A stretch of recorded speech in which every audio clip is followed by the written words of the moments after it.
తాకట్లో ఉన్న మీ బంగారాన్ని విడిపించి ఆ రోజు ఆన్లైన్ రేటుకి కొంటాం. Sharma gold company.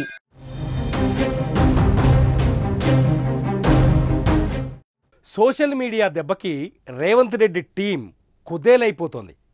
మారుమూల గ్రామం మొదలు హైదరాబాద్ వరకు కాంగ్రెస్ పార్టీకో ప్రభుత్వానికో వ్యతిరేకంగా చిన్న సంఘటన జరిగినా చాలు ఆ వీడియో వైరల్ అయిపోతుంది. కాంగ్రెస్ వ్యతిరేక సోషల్ మీడియా ఆ స్థాయిలో యాక్టివేట్ అయింది. చీమ చిటుక్కుమంటే చాలు వీడియోని వైరల్ చేస్తోంది. ఇప్పుడు ప్రజాపాలనలో జరుగుతున్న గొడవల్ని వైరల్ చేయటంలో కాంగ్రెస్ వ్యతిరేక సోషల్ మీడియా గ్రాండ్ సక్సెస్ అయింది.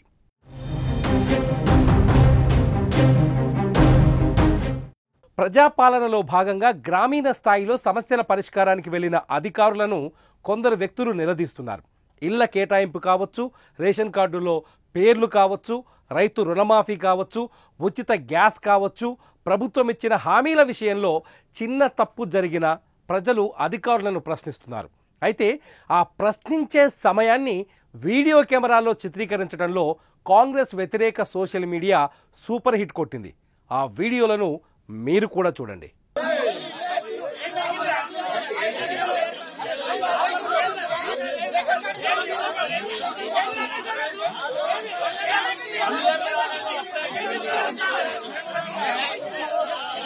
కామారెడ్డి జిల్లా పెద్ద కొడబ్గల్ మండలం బేగంపూర్ గ్రామ సభలో జరిగిన గొడవ ఓ పాపులర్ ట్విట్టర్ అకౌంట్లో కనబడింది.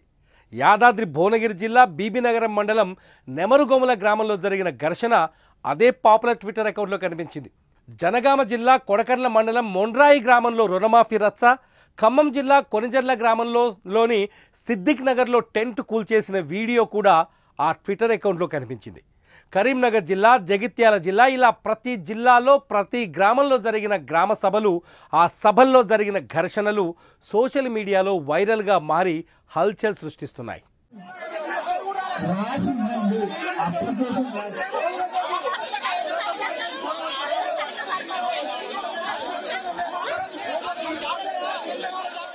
గతంలో ఎన్నడూ లేనంత చైతన్యం ఇప్పుడు కనిపిస్తోంది. గత ప్రభుత్వం కాలంలో ఎంత పెద్ద సమస్య వచ్చినా, గొడవ జరిగినా సోషల్ మీడియాలో కనిపించేదే కాదు. కానీ ఈ ప్రభుత్వంలో మాత్రం ప్రతి చిన్న విషయం సోషల్ మీడియాలో వేగంగా వైరల్ అవుతోంది. ఇది సోషల్ మీడియాలో వచ్చిన చైతన్యమా, లేదంటే కాంగ్రెస్ వ్యతిరేక మీడియా సాధించిన పట్టా అన్నది ఇక్కడ ఆసక్తికరమైన విషయం.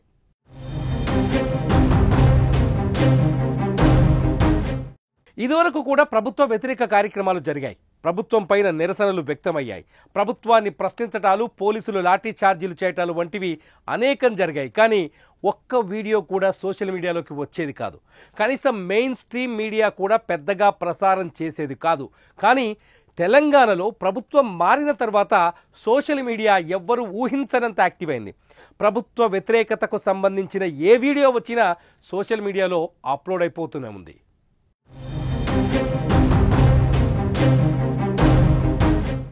మంగళవారం నుంచి తెలంగాణ రాష్ట్ర వ్యాప్తంగా జరుగుతున్న గ్రామ సభల్లో రభస కనిపిస్తోంది. నిజానికి ఇలాంటి రభసలు రెగ్యులర్గా ఉంటాయి.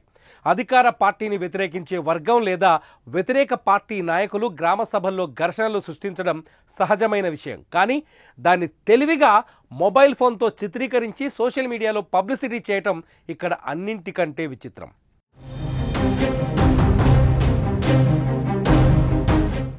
ఇంకో ఇంట్రెస్టింగ్ పాయింట్ ఏంటి అంటే, ప్రభుత్వ వ్యతిరేక సంఘటనలు ఎంత వైరల్ అవుతున్నాయో ప్రభుత్వం తీసుకొచ్చిన పథకాలు, వాటి లబ్ధిదారులు పొందిన ప్రయోజనాలు మాత్రం కనీసం వార్తల రూపంలో కూడా కనిపించడం లేదు. కాంగ్రెస్ వ్యతిరేక మీడియా ముందు కాంగ్రెస్ అనుకూల మీడియా అట్టర్ ఫ్లాప్ అయిందని చెప్పాలి.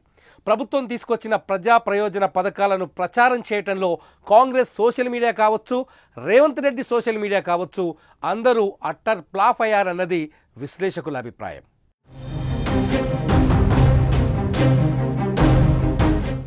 దావోస్కు వెళ్లిన తెలంగాణ సీఎం రేవంత్ రెడ్డి అక్కడ అనేక సంస్థలతో తెలంగాణలో పెట్టుబడుల కోసం ఒప్పందాలు కుదుర్చుకున్నారు. కానీ రేవంత్ చేసిన సంతకాల గురించి ఏ ఒక్క కాంగ్రెస్ అనుకూల మీడియా పెద్దగా రాయలేదు, కనీసం పట్టించుకోలేదు. పోనీ హెడ్లైన్సో స్క్రోలింగ్లోనో పెట్టలేదు.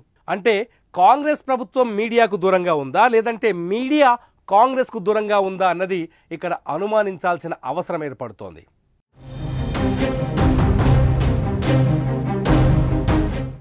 సింపుల్గా చెప్పాలి అంటే చేసిన పనిని చెప్పుకోవటంలో ప్రభుత్వం ఎంత విఫలమవుతుందో జరిగిన తప్పుని ఎత్తి చూపటంలో కాంగ్రెస్ వ్యతిరేక మీడియా అంతే సక్సెస్ అవుతోంది. ఇక్కడ తప్పెవరిది అన్నది పక్కన పెడితే ప్రయత్న లోపం ఎవరిలో ఉన్నది అన్నది మాత్రం విస్పష్టంగా అర్థమవుతోంది. చూద్దాం ఈ సోషల్ మీడియా వార్ ఇంకా ఎంత దూరం వెళ్తుందో, ఏమేమి వింతల్ని మనకు చూపిస్తుందో. మరి మీరేమంటారు? ఈ వీడియో పైన మీ అభిప్రాయాన్ని విపులంగా రాయండి.